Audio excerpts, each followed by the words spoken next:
and we are in Mount Hope at Baba Olatunji Balogun's home, and we're going to do an interview with him, and he has some knowledge to share with our village.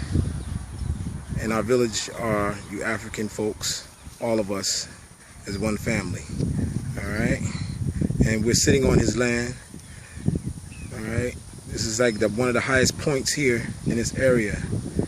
It's beautiful, and the energy is here is really, really good. So we get ready to start this thing off with Baba. All right, and introduce yourself, Baba. I greet you in the name of the Supreme Being, the Divine Source, the Almighty. I also take this opportunity to pay respect to our ancestors, all of those whose names we don't remember, and to all of our ancestors, in particular my immediate and our immediate ancestors, thanking them for the foundation that they have laid. That includes the food, the clothing, the shelter, the safety, and the security. As you're aware, they have laid that foundation for us. We are actually surviving based on their struggle, on their backs.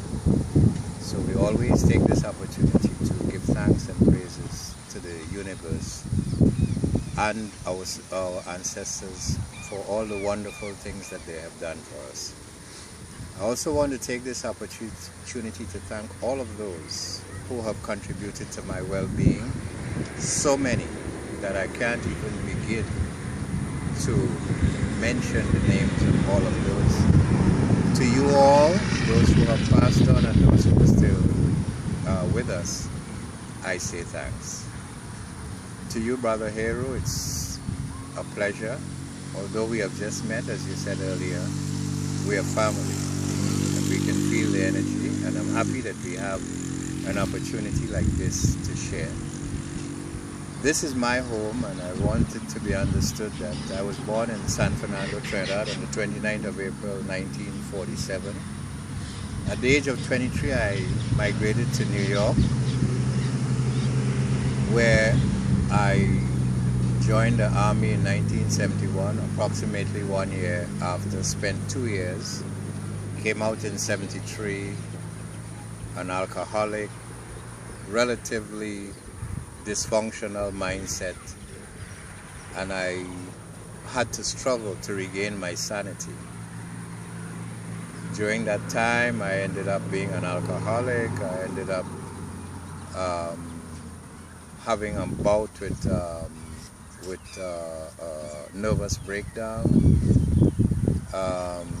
Being a cigarette smoker for more than 18 years, the habits, party, having a good time and all of that. And at certain points in my life, I began to realize that wasn't taking me anywhere, and I had to make that transformation. That has been the beginning of a process that started approximately 40 years ago, a transforming process. And I am thankful that at this stage in my life, I have written 19 books, and I hope to share it in the future. I've also had a chance to live a good life.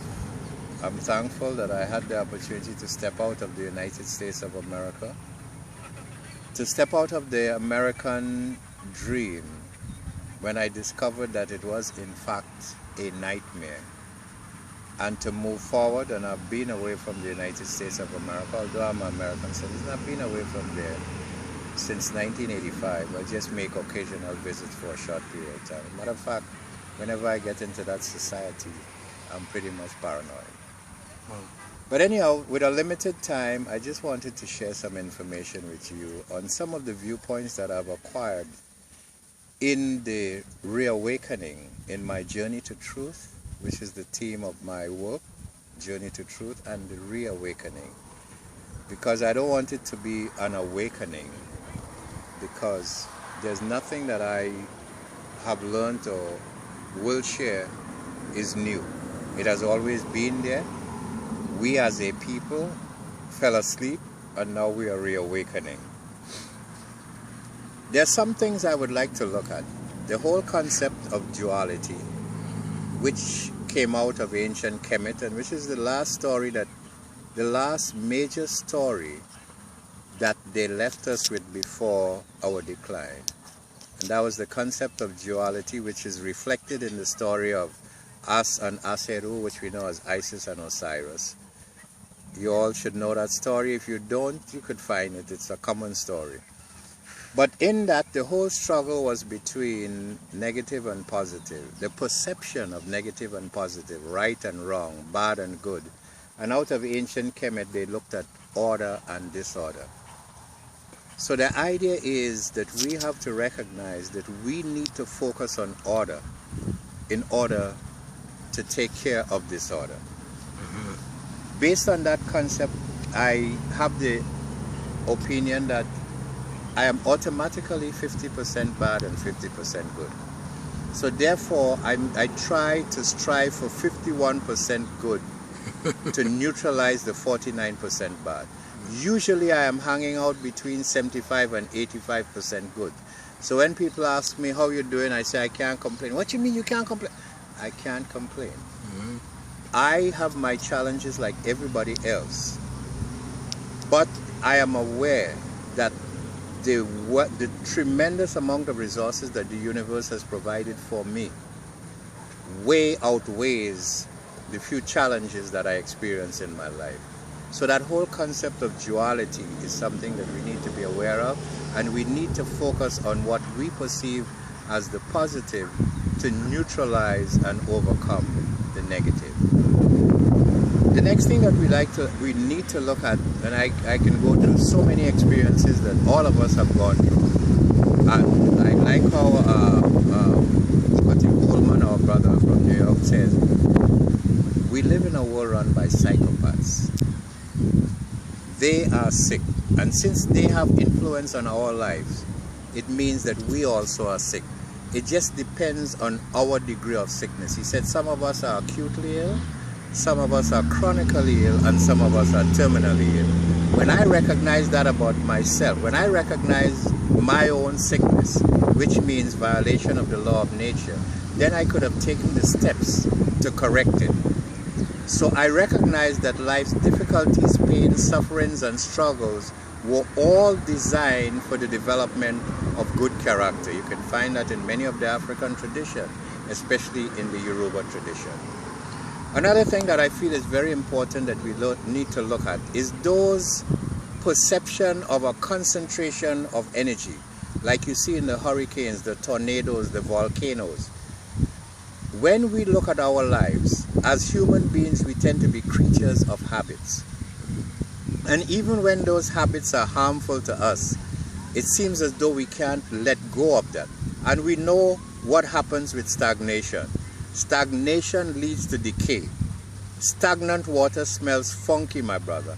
We know that, right? Yes, sir. So what do?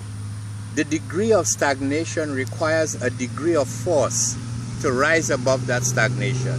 So that's why in our tradition, the whole concept, for example, in the Yoruba of Oya, the hurricanes, the volcanoes, the tornadoes, that potential explosion of energy, that is the energy that is necessary to push us out of that mundane world that we are living in, which leads to decay and destruction. So when we go through these hurricanes, these volcanoes, these eruptions in our lives, when we go through these traumatic experiences, we have to realize that it was all designed for the purpose of assisting us to move forward in life, to get out of that stagnation. And that particular principle is also related to, once we have acquired that transformation, to use that to elevate ourselves and our brothers and sisters. And in the Yoruba tradition, the symbolism again of these explosions of energy by stating, let's just blow open the gates of the cemetery symbolically so we will be able to better communicate with our ancestors. We also have to look at a principle that may be defined in the Yoruba tradition as the concept of Shango, that light shining within us, recognizing the resources that's available to us. I do not ask the universe for anything anymore. I do not ask the Almighty or the Supreme Being to give me this or that. When I began to elevate my consciousness, I recognized that everything I needed for divine experience in this time and space was provided for me even before I came into this physical form. So I always call on the universe to remind me of what has already been provided for me. And that includes the tremendous amount of wisdom that I inherited through my genes from my ancestors. The ability, all of that information that I can access once I recognize.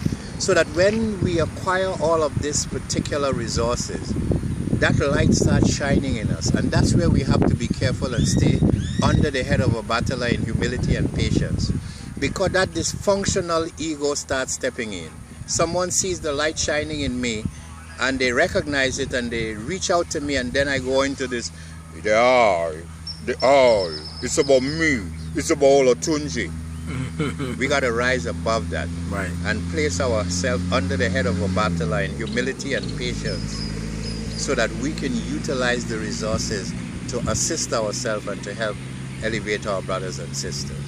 Another concept that we might look at is similar in the Yoruba tradition to the Oshun principle.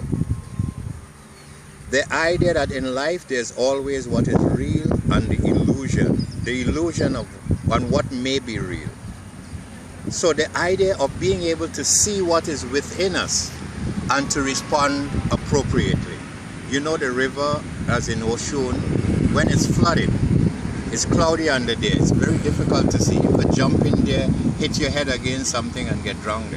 But that same river, when it's crystal clear, you can see the bottom and you can see the beauty in it. So that whole ability to be able to see and recognize clearly what is within us and what is around us, and to respond appropriately, is very important to understand. If we look at the Yemonja principle again, the whole concept of the mothering principle, which includes discipline, and in some instances this is a questionable one, but I'll still say it. The feminine essence, from what my research has shown, is one that sets the discipline. We as the male essence is supposed to enforce that discipline. So that mothering, nurturing principle, when you look at the ocean, when you taste your blood, you notice it tastes just like the salt water in the sea. All of the nourishment that is in the ocean, whether you get it from the fishes or whatever, all of that comes out of that part of that nurturing essence, that embracing. You know, when you get in that sea, brother, sometimes you got all kinds of